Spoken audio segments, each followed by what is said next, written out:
So Dylan, let's start with you and talk about how Monrovia's communication and engagement strategy has evolved in the community since the start of the pandemic.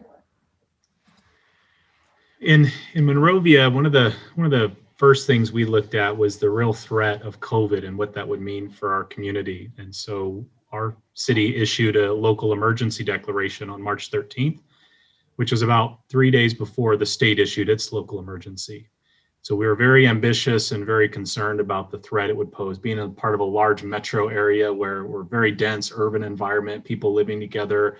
We have high populations of Asian Americans here in the area. And originally at the time, there was concern about the coronavirus coming from China, from passers through in Wuhan, for example. And we actually had noted residents who had traveled to Wuhan and were reporting symptoms early on. So it was very concerning for us what this could possibly mean.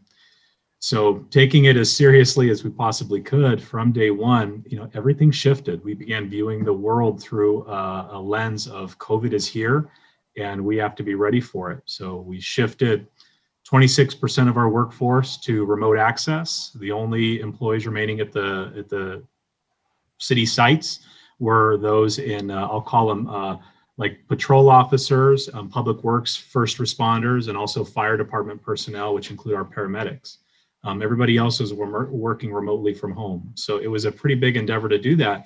But I think it also presented us with opportunities to work a little bit creatively and differently than we ever had before.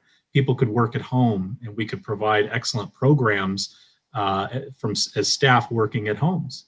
So once staff had been basically set up, which was a pretty big undertaking, but fairly quick, we were able to start programming activities, efforts, and basic city services to a remote platform.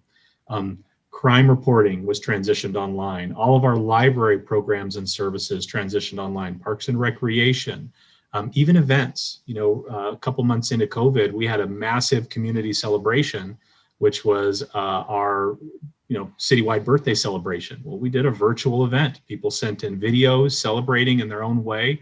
We had hours worth of videos from residents who wanted to basically share in the birthday celebration of our city when we couldn't gather in person. I think for me, one of the important strategies we took early on was also communication was facilitated by internet connectivity. And there were times where I actually issued a stop work order to Edison Electric because they were going to do some planned outages and basically cancel people's power for periods of time. And we actually stopped work to ensure that people had internet connectivity through the pandemic. I got a nice 8-page letter from the legal counsel at Edison reminding me that I really shouldn't do that. But it was a necessity that our communication strategies all evolved and were centered on internet connectivity. So I think from the start of the pandemic until now where we're at, we've basically learned how to live virtually and recognize the necessity of being able to connect to people virtually. Although never could we have imagined the importance of being able to connect with one another in person. Now, there's a lot of people that are hurting because we can't have that human-to-human interaction. We see calls for mental health services going up. We see people in need of mental health resources going up. We notice that our staff who are working are also serving as sometimes mediators and really trying to help get people access to resources that they need where that engagement, it looks different, but I think it's, we're ever more engaged now than we have been in the past. Has your online transition evolved as many programs as you put online? Have those worked pretty well?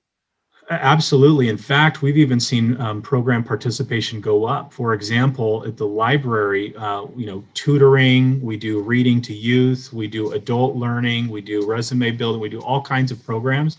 And we've been able to see that participation now is not limited to, okay, I have to go over to the library and physically participate in the class. I can actually do it virtually from the comfort of my own home. And in a trend where people are, as you say, 80% less likely, or 80% of Americans have not attended a public council meeting, people want to participate in government, but they don't want to come out to do it. They want to do it from the comfort and confines of their own home. So finding ways to reach them, to reach into their home, I think that's been our focus. That's very cool.